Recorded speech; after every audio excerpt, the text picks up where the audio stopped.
Hai, selamat datang di channelku, aku Vidya. Video hari ini adalah tentang Lau Rongxi dan Fa Zing, pasangan asal Cina yang mereka ini melakukan pembunuhan, perampokan,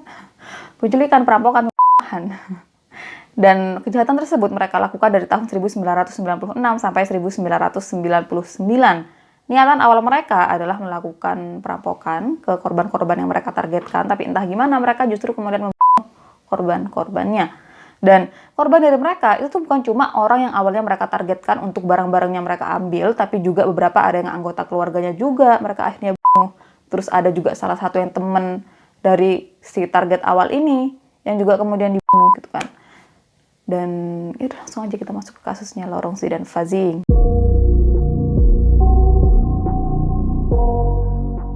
Fa Zing lahir pada 1 Oktober 1964 di Xujiang, Jiangxi, Cina. Dia lahir dari keluarga yang cukup kekurangan, orang tuanya sakit-sakitan dan dia adalah bungsu dari 7 bersaudara. Fa Zing tumbuh di lingkungan miskin, ayahnya adalah sopir gerobak, ibunya jualan teh, rumah mereka sebelah-sebelahan sama toilet umum dan tiap musim dingin mereka bakalan pakai kayu bekas untuk menghangatkan tubuh mereka. Dari masih muda, Fa Zing dikenal punya kepribadian kasar, temperamen, galak, nggak terkendali, makanya nggak ada satupun keluarganya yang berani atur-atur dia. Waktu berusia 15 tahun, Fa Zing mulai bergaul sama orang yang salah, dan dari sana dia mulai lakuin perampokan, keluar masuk penjara untuk kejahatan ringan, sampai akhirnya dia lakuin kejahatan yang benar-benar parah pada tahun 1981.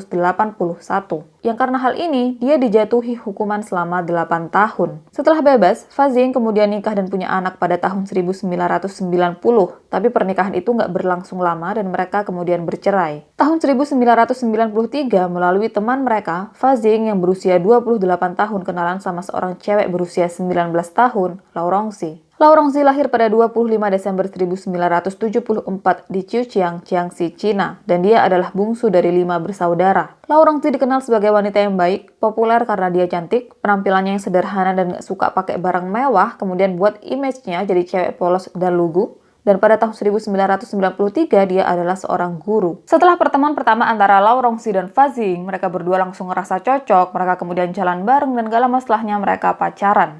Terus sebelumnya, Lau Rongxi kan adalah gadis yang baik, yang polos, yang lugu, dan gak ada siapapun dari semua orang di sekitarnya yang kemudian nyangka kalau dia bakalan pacaran sama seorang duda beranak satu, seseorang yang lebih tua 10 tahun lebih tua dari dirinya, dan bahkan dia adalah mantan narapidana.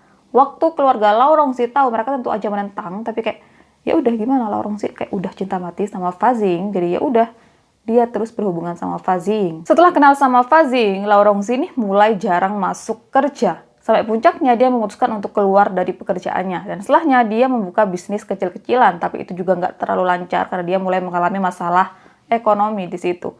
Sementara Fa Zing pada saat itu dia justru makin bikin banyak masalah, yang kelahi lah, yang ngerampok lah.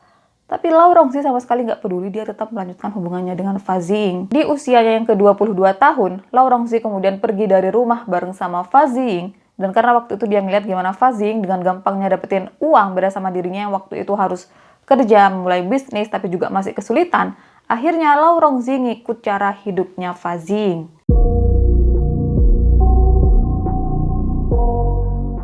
Kemudian untuk korban-korbannya, jumlahnya kan lebih dari 6 orang. Dan cuma korban-korban terakhir yang ada fotonya. Jadi dari korban pertama sampai korban keempat, itu tuh nggak ada fotonya. Makanya aku nggak bakalan tampilin korban pertama sampai keempat. Kemudian sebelum melakukan pembunuhan, Lau Rongxi sama Fa Zing udah melakukan beberapa kali kejahatan. Jadi Lau Rongxi bakalan memikat pria kaya ke hotel, dan waktu mereka masuk, Fa Zing bakalan masuk juga dengan bilang kalau dia adalah suaminya Lau Rongxi dan kemudian minta sejumlah besar uang. Mei 1996, Fa Zing sama Lau Rongxi datang ke kota Nanchang. Dan pada 2 Juni, Lau Rongxi kerja di sebuah klub dengan nama Chen Chia. Selama waktu itu, Lau Rongxi kemudian mengetahui kalau salah satu pelanggan klub namanya Song Si, usianya 35 tahun, dan dia adalah seorang manajer umum di perusahaan AC, juga sedang menjalankan hotel yang cukup besar. Lau Rongxi kemudian deketin Song Si, dan pada 28 Juli dia ajak Song Si untuk datang ke rumahnya untuk benerin AC-nya. Waktu Song Si baru masuk ke rumahnya Lau Rongxi, Fa Zing yang sembunyi di balkon langsung lumpuhin dia dengan pisau Tibet, dan ikat tangan juga kakinya dengan tali dan sabuk. Fazing kemudian ambil jam tangan, perhiasan, dan uang yang waktu itu dibawa sama Songsi. Setelahnya, dia minta Songsi untuk kasih tahu alamatnya ada di mana, karena Fazing sama Lau Rongzi kayak masih belum puas dengan apa yang mereka ambil pada saat itu. Jadi mereka berencana untuk ambil barang-barang berharga lain yang dimiliki sama Songsi di rumahnya. Dan Songsi dia nggak mau kasih tahu alamatnya karena di rumah ada istri dan anaknya. Dia takut mereka bakalan diapa-apain sama mereka berdua, yang karena hal itu Fazing lehernya Songsi pakai kawat sampai meninggal. Setelahnya, Fazing potong-potong tubuhnya Songsi dan masukin tubuhnya ke 4 tas yang berbeda. Malamnya, mereka berdua kemudian pergi ke rumahnya Songsi, dan ini nggak diketahui mereka tahu dari mana rumahnya Songsi. Tapi karena pada saat itu Fazing berhasil masuk ke rumahnya Songsi pakai kunci yang dipegang sama Songsi, mungkinnya tuh menurutku aja. Menurutku mungkin si Fazing sama Lau Rongzi tahu alamatnya Songsi dari ID card-nya. Waktu mereka berdua masuk ke rumahnya Songsi, mereka kemudian langsung tunjukin tubuhnya Songsi yang udah jadi beberapa bagian ke istri dan anaknya. Dan di sana mereka kemudian mengikat tangan dan kaki istrinya Songsi sebelum mereka mengambil semua barang berharga di dalam rumah. Barang-barang yang berhasil mereka ambil pada saat itu adalah perhiasan, uang tunai dalam mata uang yuan, dolar Hong Kong, dan dolar Amerika. Kemudian mereka juga berhasil ambil obligasi, deposito, uang dari hasil penggalangan dana, dan hal-hal terkait properti milik Songsi. Setelahnya, istri dan anak Songsi yang berusia 3 tahun dicek sampai meninggal. Kemudian waktu polisi memeriksa kasus ini, mereka menemukan ID card atas nama Shen Jia. Yang belakangan kemudian diketahui kalau ternyata selama ini Lau Rongzi pakai ID card orang, pakai identitas orang lain untuk menyamar. 18 Agustus, kepolisian Nanchang mengkonfirmasi secara umum mengenai Lau Rongzi dan Fazing, bahkan foto-foto mereka juga disebar. Nantinya, waktu di persidangan diketahui kalau hari itu Songsi bukan target pertama mereka, tapi karena target pertama mereka nggak angkat teleponnya, disitulah mereka telepon Songsi dan terjadilah semua hal itu. Awal Oktober 1997, Lau Rongzi sama Fazing tiba di kota Wenzhou, dan waktu itu mereka tinggal di 2 kamar yang terpisah dengan alasan kalau mereka nih nggak punya ID card. Tapi beberapa orang percaya kalau itu mereka lakukan untuk menyamarkan identitas mereka. Jadi mungkin kalau mereka berdua tinggal di satu tempat yang sama, bakalan ada orang yang curiga kalau mereka adalah Lau Rongzi dan Fazing yang lagi dicari. Selama waktu itu, Lau Rongzi kerja di bar dan dia punya seorang teman namanya Liang Xiaochun. Usianya 22 tahun. Dan guys, ini karena aku nggak biasa sama nama-nama Cina, ke lidahku itu sulit ya. Jadi aku bakalan sebut mereka pakai nama depannya aja. Kayak korban kedua ini kan namanya Liang Xiaochun. Aku bakalan sebut dia sebagai Liang. Xiaochunnya aku nggak sebut ya. Terlalu sulit lidahku. Selama waktu itu, Lau Rongzi percaya kalau Liang adalah orang kaya dan dia informasiin ini ke Fazing, yang karena hal itulah Liang kemudian jadi korban mereka selanjutnya. 10 Oktober 1997, mereka berdua buntutin Liang yang pulang kerja, dan waktu Liang masuk ke rumahnya, mereka langsung melumpuhkan Liang. Mereka ancam Liang pakai pisau dan ikat tubuhnya pakai kawat. Setelahnya mereka ambil semua barang-barang berharga milik Liang di rumahnya, tapi itu masih belum cukup karena setelahnya mereka ambil buku tabungan dan juga ATM-nya Liang. Di situ Fazing entah gimana dia kemudian bilang sama Liang, kalau kamu mau selamat, kalau kamu nggak mau kamu harus telepon temanmu yang lebih kaya dan suruh dia kesini. Dan kalau misalkan kalian ada di posisi Liang, apa yang bakalan kalian pilih? Apa kalian bakalan telepon teman kalian untuk gantiin posisi kalian yang dalam keadaan terancam, atau biarin diri kalian yang jadi korban aja tanpa menarik orang lain? Liang, dia kemudian memutuskan untuk telepon temennya, namanya adalah Liu Suxing, dan usianya 29 tahun. Liu kemudian datang ke rumahnya Liang, dan sama kayak yang Liang alami, Liu kemudian juga dilumpuhkan pakai pisau dan tubuhnya diikat.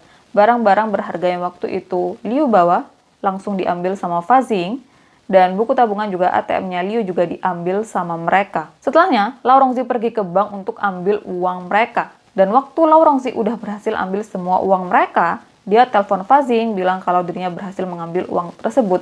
Yang setelahnya, Fazing mereka berdua.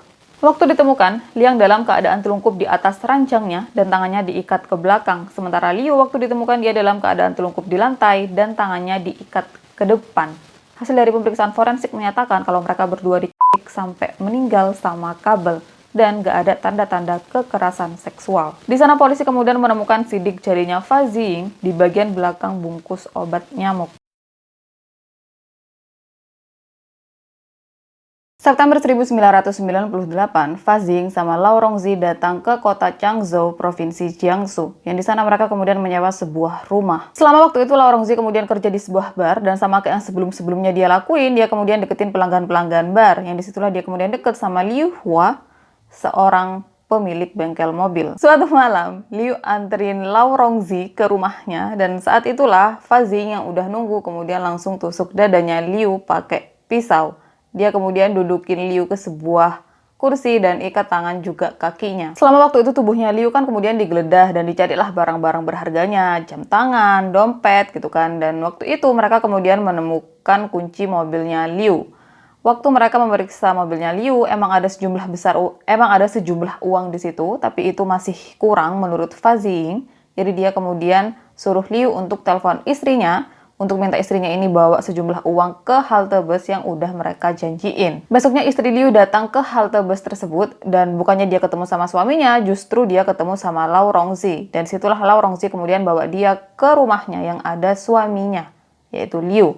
Waktu istrinya Liu sampai ke rumahnya Lau Rongzi sama Fa Jing, di situ dia bisa ngeliat gimana suaminya yang mulutnya dibekap dan tubuhnya yang diikat, dan suaminya ini yang berusaha atau memohon untuk nggak di. Dan selama waktu itu, Fa Jing kemudian tanya sama istrinya Liu, apa kamu laporin hal ini ke polisi? Dan istrinya Liu bilang enggak. Terus entah gimana atau entah kenapa, Fa Jing melepaskan mereka berdua.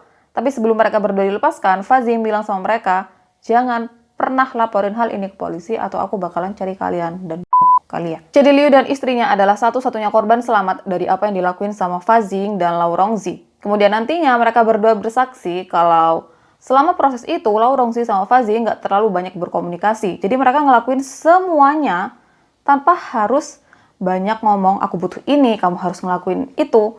Mereka nggak banyak ngomong hal-hal seperti itu. Mereka lakuin semuanya dengan benar-benar teratur dan terarah yang kayak seolah-olah antara mereka udah terbiasa untuk ngelakuin semua itu, atau mereka nih yang deket banget, yang sampai cuma dengan ngeliat mata pasangannya, mereka udah ngerti apa yang harus dilakuin. 21 Juni 1999, Fa Jing sama Lau Rongzi sampai di Hefei. Awalnya mereka menginap di hotel yang berbeda, yang jarak antara hotel mereka sekitar 1 atau 2 kilo. 1 Juli, Fa Jing menyewa sebuah rumah untuk 3 bulan ke depan.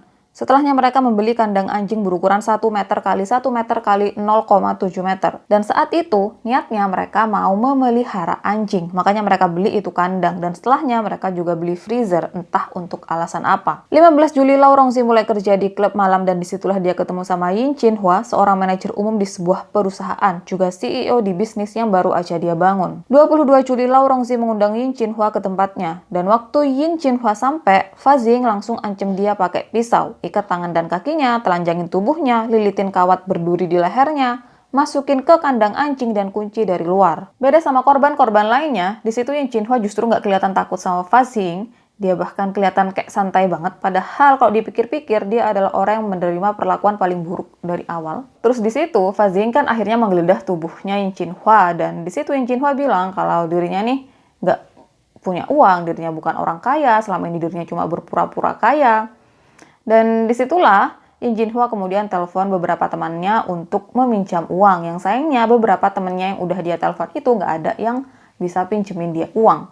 Dan Lau Rongzi juga Fa Jing kemudian ngerasa kalau ini kalau makin lama dia nelpon orang, makin banyak orang yang dia telepon, pasti salah satu dari mereka bakalan curiga. Makanya Fa Jing sama Lau Rongzi kemudian hentiin Yin Chinhua untuk telepon teman-temannya. Dan si Yin Chinhua ini kan kayak nggak ada takut-takutnya gitu kan sama Fa Jing. Sampailah dia ngomong kalau dirinya nggak percaya kalau mereka berdua mampu untuk melukai apalagi membunuh dirinya. Dapat omongan kayak gitu, Fa Jing bener-bener marah, dia kayak tersinggung. Akhirnya dia keluar rumah dan pas balik, dia balik sama seorang tukang kayu yang namanya adalah Lu Zongming, usianya 33 tahun. Dan tukang kayu ini berhasil Fa Jing bawa dengan alasan untuk perbaikin beberapa hal di rumahnya. Waktu Lu Zongming masuk ke rumahnya Fa Jing langsung ancam pakai pisau dan ikat tubuhnya. Tapi Lu Zongming melakukan perlawanan yang sayangnya itu berakhir dengan tubuhnya yang kemudian ditusuk berkali-kali sampai meninggal. Setelahnya, leher Lu Zongming dan tubuhnya dimasukkan ke freezer. Waktu Yi Jinhwa lihat semua itu, disitulah dia baru sadar kalau dirinya benar-benar ada di situasi yang serius. Yi Jinhwa kemudian bersedia membayar sejumlah besar uang. Dia kemudian telepon istrinya dan minta istrinya untuk bawa sejumlah uang tersebut ke hotel. Fa Ziying kemudian pergi ke hotel yang udah dijanjiin, tapi dia udah nunggu sekitar 30-40 menit dan istri Yi Jinhwa nggak muncul-muncul. Dan di situ dia kemudian balik lagi ke rumahnya. Waktu Yi Jinhwa telepon istrinya kenapa nggak datang, istrinya bilang kalau dia datang, tapi dia nih nggak ngeliat siapapun. Mereka janjian untuk ketemuan lagi besoknya, dan di situ Fa Ziying meminta tebusan yang lebih besar. Besoknya, istrinya Yi Jinhwa kemudian beralasan kalau dirinya nggak bisa ambil uang di bank karena ATM bermasalah dan sistem bank juga bermasalah. Yang sebenarnya pada saat itu, istrinya Yi Jinhwa mulai ngerasa kalau ada sesuatu yang aneh. Karena suara suaminya pas teleponan sama dirinya, itu tuh kayak yang ketakutan. Terus suaminya ini udah nggak pulang beberapa hari. Dan suaminya bukan tipe orang yang bakalan suruh dirinya untuk ambil sejumlah besar uang, terus anterin ke suatu tempat. Dan disitulah waktu dirinya udah sadar kalau ada yang nggak beres, istrinya Yi Jinhwa laporin hal ini ke polisi. Istrinya Yi Jinhwa kemudian memancing siapapun itu yang bertanggung jawab atas penculikan suaminya datang ke rumahnya. Ambil uangnya di rumahnya aja, katanya istrinya Yi Jinhwa. Dan Fa Ziying merespon hal itu dengan dia mendatangi rumahnya Yi Jinhwa. Tapi sebelum dia pergi, karena dia yang ngerasa nggak enak, dia ngerasa udah ada yang nggak beres sama semua hal itu, dia bilang sama Lau Rongzi, kalau sampai tengah malam nanti aku belum balik, artinya aku ditangkap sama polisi. Dan kamu harus bunuh Yi Jinhwa sebagai bentuk balas dendam. Kemudian setelahnya kamu harus melarikan diri.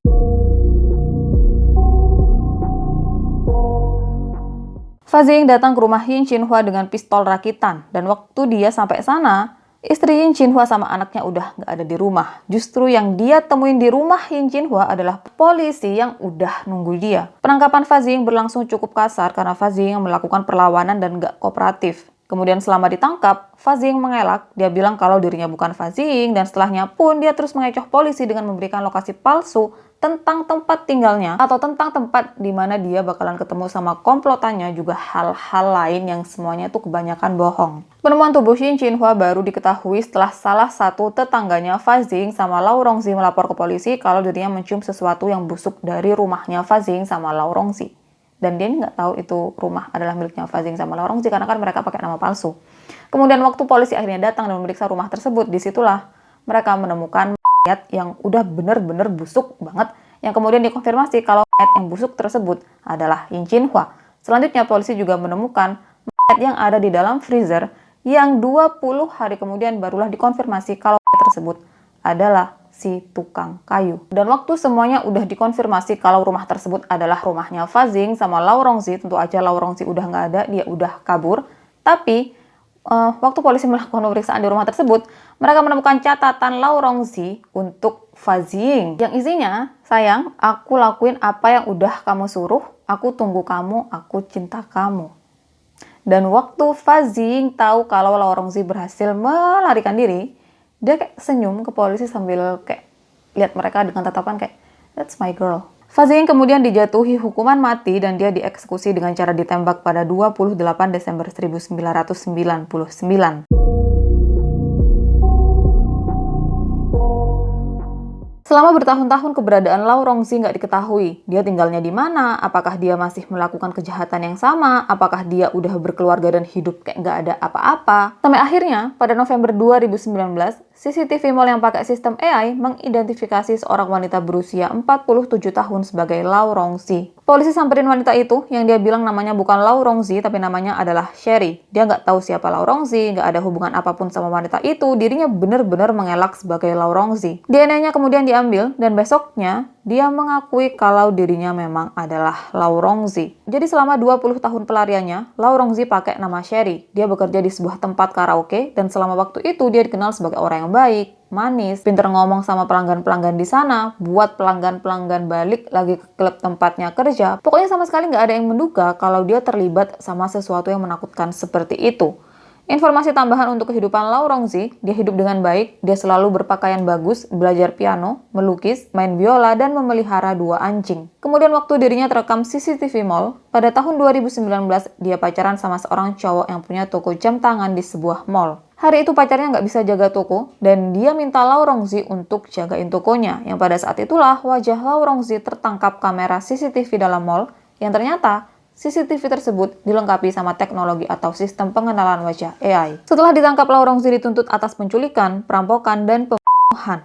Selama persidangannya, Lau Rongzi bilang kalau dirinya nggak bersalah, dirinya cuma korban dari seorang Fa Ziying karena saat itu dia yang masih muda, masih naif, terus ketemu sama Fa Ziying yang jauh lebih tua dan berhasil memanipulasi dirinya. Dan gimana ya, mau bilang dia adalah korban, itu tuh bener-bener sulit banget. Dia udah berhubungan sama Fa Ziying cukup lama, dan waktu mereka pindah dari kota satu ke kota lainnya, mereka ini kan nggak selalu satu rumah.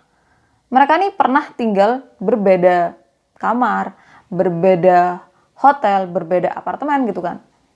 Kenapa di waktu dia nggak tinggal bareng sama Fa Ziying, dia nggak mencoba untuk melarikan diri? Kenapa dia nggak mencoba untuk laporin hal ini ke polisi? Oke lah, Fa Ziying ngancem dirinya pakai keluarganya. Tapi bisa dong dia pergi ke kantor polisi dan biarin polisi yang menyelesaikan semua itu, biarin polisi yang menangkap Fa Ziying. Karena dia ini bukan kayak korban yang bener-bener disekap di dalam kamar, bukan korban yang dia nih kayak nggak bisa keluar rumah sama sekali, ya kan? Dia bisa pergi kemanapun yang dia mau, termasuk pergi ke polisi dan melaporkan semua hal itu kalau dia memang adalah korban juga. Hal lain dari omongannya Lau Rongzi, dia bilang kalau dia nggak pernah terlibat dengan pembunuhan yang selama ini dikaitkan dengan Fa Ziying. Dia bilang kalau selama proses pembunuhan itu dirinya nggak pernah ada di sana dan menyaksikan semua itu. Dirinya cuma terlibat untuk penculikan dan perampokan, tapi dirinya nggak terlibat sama pembunuhan. Oke lah kalau emang itu yang terjadi. Terus gimana sama korban terakhir, sama Yin Chinhua? Siapa yang Yin Chinhua? Dan masalahnya, kejadiannya itu kan udah terjadi 20 tahun lalu. Kalaupun dia bilang dirinya nggak terlibat, nggak ada bukti apapun yang bisa mendukung omongannya. Hal paling kontroversial dari omongannya Lau Rongzi, dia bilang kalau dirinya menyesal dan meminta maaf kepada para korban, dan karena dirinya nggak punya uang untuk kasih kompensasi ke mereka, jadi dirinya berniat untuk melakukan penggalangan dana yang nantinya uang itu bakalan dipakai untuk kasih kompensasi ke keluarga-keluarga korban. Dan kenapa harus melakukan itu? Maksudnya, kenapa orang-orang harus nyumbang untuk nutupin atau untuk kasih kompensasi ke korban dari Lau Rongzi? Padahal kalau dipikir-pikir sebenarnya Lau Rongzi ini dapat banyak banget dari pencurian atau perampokan yang dia lakukan ke korban-korbannya. Dan selama waktu dia melarikan diri pun dia hidup dengan enak. Kenapa dia nggak pakai uangnya sendiri? Dan kenapa orang-orang yang nggak bersalah, kenapa masyarakat biasa harus kasih kompensasi untuk sesuatu yang nggak mereka lakukan? Kenapa mereka harus menanggung beban yang harusnya dipikul sama Lau Rongzi? 9 September 2021, Lau Rongzi diputus bersalah dan dia dijatuhi hukuman mati. Kehilangan hak politiknya seumur hidup, juga semua asetnya disita. Gak lama setelahnya pihak Lau Rongzi mengajukan banding yang setelah sekitar 1 tahun pada 30 November 2022, pengadilan menolak banding tersebut dengan menyatakan kalau Lau Rongzi memang udah seharusnya dihukum mati. Dan sekali lagi, pihaknya Lau Rongzi mengajukan banding. Jadi sampai sekarang, kasusnya Lau Rongzi masih berlangsung di pengadilan. Gimana menurut kalian kasus ini? Gimana menurut kalian Lau Rongzi? Apa menurut kalian dia juga nggak bersalah? Atau kalian percaya kalau Lau Rongzi sama Fa Ziying melakukan semuanya bersama-sama? Gimana menurut kalian tentang kasus ini? Ini pertama kalinya aku bikin kasus tentang orang Cina. Jadi kalau misalkan ada omonganku yang salah tentang pengucapan nama mereka, aku minta maaf. Karena aku kan ini namanya benar-benar sulit loh buat aku di lidahku, nggak familiar banget aku sama nama-nama kayak gini. Terus untuk korban-korbannya Lau Rongzi sama Fa Ziying, kasian banget yang korban pertama itu loh, yang anak sama istrinya, kejam banget mereka. Coba kalau emang mau nyolong ya nyolong aja kan, kenapa harus sampai harus ngebunuh, dan kenapa juga harus tubuhnya tuh dipotong-potong kayak gitu? Coba ada dendam apa? Kalau kayak misal ada dendam terus ngelakuin hal itu, wajar gitu kan. Tapi kalau orang asing, buat apa ngelakuin itu sampai yang dihabisin separah itu, sebrutal itu? Coba kenapa sih kalau mau nyolong nggak nyolong aja gitu? Kenapa harus ngebunuh juga? Jadi segini video untuk hari ini. Kita ketemu di video-video lainnya. Aku tuh nggak pinter ngomong sebenarnya guys. Aku nggak tahu gimana caranya ngebuka, bikin omongan-omongan kayak pembuka, terus bikin omongan-omongan kayak penutup gitu. Nggak ngerti. Jadi udah gini aja video untuk hari ini. Aku kan tadi udah ngomong. Makasih udah nonton videoku sampai habis. Kita ketemu di video-video lainnya. Bye.